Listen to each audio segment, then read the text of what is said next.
For a while now, Audi has owned the fast estate marketplace. Yes, Merc sold the odd E55 wagon, and BMW occasionally lobbed us an M5 Touring, but they never sold the way RS4s and RS6s sold. In many ways, the success of the RS6 perfectly describes the dichotomy between a road test assessment of a car and what people actually want to live with. In the magazine test, four-wheel drive means stars deducted for understeer. In the real world, it means safety and traction in the wet. Turbocharging means a hammering for poor throttle response from your average journalist, that's me, but massive power gains for the owner if they bend the rules. Objectively, the last RS6 was blunt, effective, very fast and not really enjoyable, but the people who own them love them. Audi reckons the new one is quite different, that it actually handles. It'll need to be to beat this lump of Stuttgart heavy artillery, the Mercedes CLS 63 AMG shooting brake. Why not an E-Class, you cry? Because this is just as big as the RS6 inside and it looks bloody wonderful. Oh, Audi, Audi, Audi, you do confuse me so.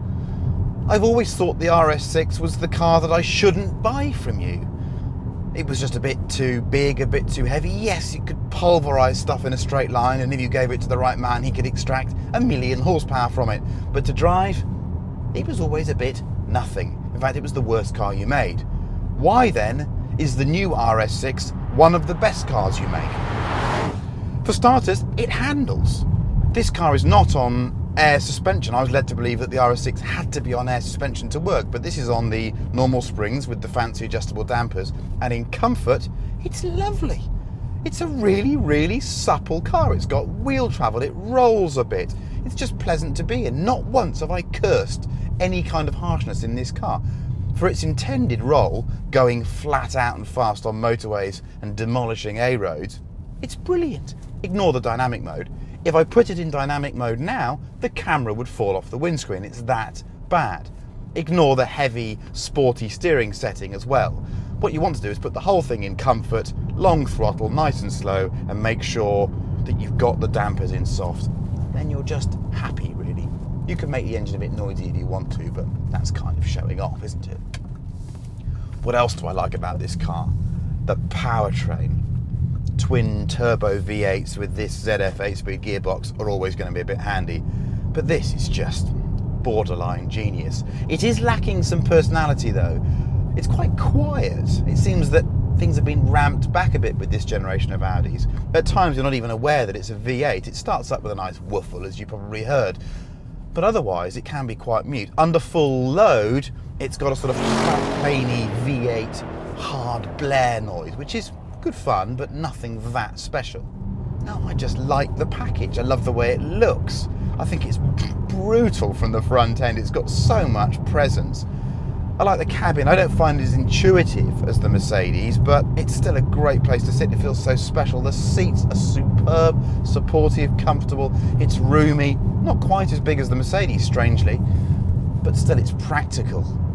It's just so many things to so many potential buyers if they had the money. 70-litre fuel tank, that's a bit mean in my book. It could be a little bit bigger. And fuel economy is not brilliant. On a fast run, I'm doing 17 to the gallon. On a quick-ish run, and let's face it, you're never going to travel anything less than quick-ish in this car. It's about 19 to 20, whereas the Merc can stretch it up to 25. But do you buy one of these things for fuel economy? No, you probably don't. The RS6 is a great fast Audi. It is, leaving the R8 to one side for a minute, the best car that Audi RS makes. It's miles better than the new RS4, and don't believe anyone who says otherwise. The new RS6 ditches the old V10 motor and uses a 4-litre twin-turbo V8 to give 560 horsepower and 516 foot-pounds. At a cruise it can deactivate 4 of those cylinders too. Claimed curb weight is just over 2 tonnes, which is lighter than before. It also uses ZF's amazing 8-speed auto, and this car is fitted with the dynamic pack, which gives steel springs and adjustable dampers and raises the top speed to 174 miles an hour. Now let's face it, no one does hard-as-nails wagon styling like Audi. Flared arches, massive optional 21-inch rims, satin finished aluminium, and Quattro stamped on the front grille to scare the 911 in front of you. Yes, you pay extra for that too. The base price of the RS6 is £75,500, but even with a light smattering of extras, this test car cost £90,565 for an estate car. You do get the fancy sport rear differential for free though, so that's alright.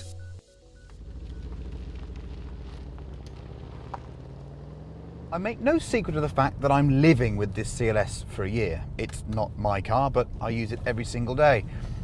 So I'm more connected to it. I obviously find its controls a bit more user-friendly. I find everything a bit easier, but even if I didn't live with it every day, I'd think the cabin was more logical than the one in the Audi. The dynamics of these cars are very interesting.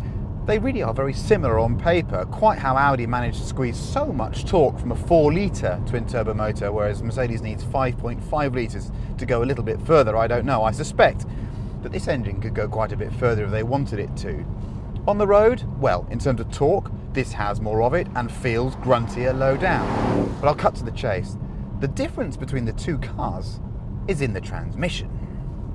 Whereas the Mercedes feels it has to wait a little bit longer to find the next gear or drop one or go up one and find where the torque is, the Audi just goes. The Audi just flies. It's insane. It feels faster on the road, and this car already, to me, feels loopy fast. But the Merc has the upper hand in several areas on the road. It feels much more agile. The steering's got a lot more life to it. In fact, the whole powertrain has.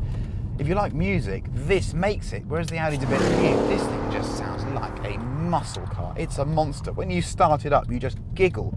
When you leave it in stop-start mode, well, that's fantastic because it keeps restarting and you get that incredible noise when it gets going. I love driving it. It has its limitations though because it's two-wheel drive. This is probably the core problem for people who buy cars like this. Do you go for the crazy yob two-wheel drive Mercedes and do sideways everywhere? Not really applicable in normal driving. Or do you get the Audi, which is going to be just as quick come rain or shine? It rained for one day when we had these two cars, and frankly, the Mercedes couldn't see where the Audi had gone. But the person driving the Mercedes was smiling more. Now, I could use that argument to perhaps create a situation where a sports car might be better because it was two-wheel drive rather than four-wheel drive. But in the world of super estate cars, I struggle with that. I struggle. And I know Mercedes are bringing four-wheel drive cars on stream, but at the moment, I can only judge what we've got. I do love driving this thing though, and it is more direct, it has better steering, it has better brake feel, everything about it feels that little bit tighter, but it doesn't have the transmission or that kind of eye-opening performance that you get from the Audi. A little bit firmer ride when I've got it in comfort than the Audi, but there's two extra damper settings here, and frankly, they're better judged than the Audi extra damping settings. But for me, I never drive this car in anything other than comfort.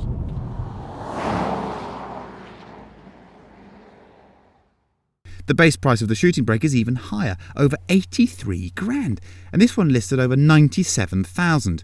There's no power kit option on this AMG. You get your 557 horsepower and 590 foot-pounds for free, but the locking rear differential is 2.5 grand for a diff. But you know what? The CLS feels way more expensive inside. Everything is covered in soft, waxy, expensive-smelling leather, where the Audi has dark plastics. You can't ignore the RS6's gorgeous quilted seats though, and I love the way the dials greet you on a dark morning. The AMG counters with lighting you can change according to your mood. These are both cabins you'd happily spend whole days roaming about a continent in. Big, comfortable, spacious. They are all the car you should ever need. They're not about raw speed, are they? Well, they kind of are now, these super estates, aren't they? So we need to drag race them. Here we have over 1,100 horsepower, space for 10 adults and 4 Labradors. What happens next is a little eye-opening. The Audi, quite understandably, beats the Merc off the line because it has 4 driven wheels. But the margin on paper isn't as bad as you'd think. Just remember that the car being left behind here hits 60 miles an hour in 4.2 seconds. The Audi does it in a scarcely believable 3.9 seconds. Just imagine what the transmission is going through to make a 2-ton, 4-wheel drive estate do 60 in 3.9. But this is the bit that blows my mind. The Audi keeps pulling away. From 60 to 100 miles an hour, it pulls another 4/10 from the Merc. There's no traction advantage now. It's nearly 70 foot-pounds down on torque, and it weighs more. And you can thank the transmission for the dominance. The shifts are miles faster, the extra ratio means even better use of the power available, and the RS6 beats the AMG hands down. Only when they get above 100 does the CLS hold station, but by that time, the Audi is gone.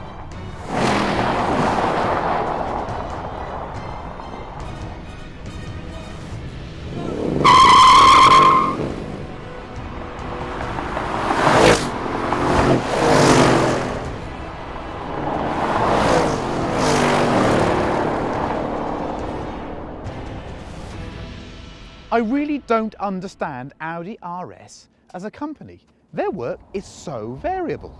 Last year I had the disappointment of the RS4. Now I kind of have the ecstasy of this RS6 unit, which I think is a fantastic motor car. Objectively, it's better than my beloved CLS. It puts its power on the road better, it's nearly as much fun to drive, and its gearbox is the telling component. That ZF 8-speed is a genius transmission, and it really shows up the old 7-speeder in the Merc now. It also looks fantastic, it's great to be in, and on these steel springs and with the special dampers, in comfort mode, it's nice to drive on the road in the UK as well, unexpectedly so. The RS4 used to be the choice of the fast Audi estates for the person that enjoys driving. I think this car completely reverses that. So where does that leave the lovely CLS shooting brake? It's a car of immense character. I think more character than this vehicle. It's like a muscle car, but with Art Deco overtones. I love the style, I love the way it drives. It has nicer steering. Many things about it are preferable, but objectively, this Audi's the better car.